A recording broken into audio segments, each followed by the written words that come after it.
Hey guys, welcome back to another quick how to. So today I'm going to show you how to make YouTube in Infinity Craft. So the first element that you should add is the fire. Then above the fire is just have to add water so we can create a steam.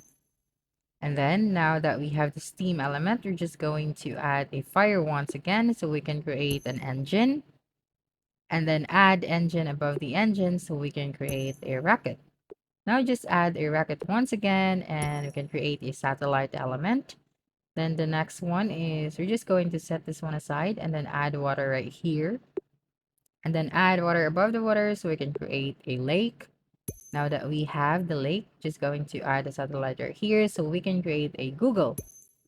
And then after that, just have to add the earth right here and then add water above the earth so we can create a plant.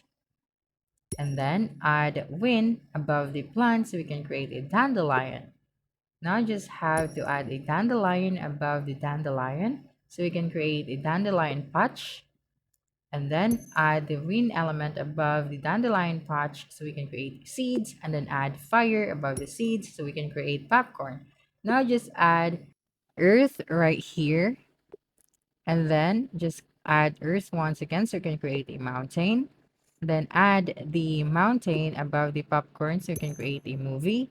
Then add the movie above the Google. And as you can see, we have created the YouTube element. And that's a wrap. Don't forget to like, subscribe, and hit the notification bell for more quick how-to videos next time. Adios.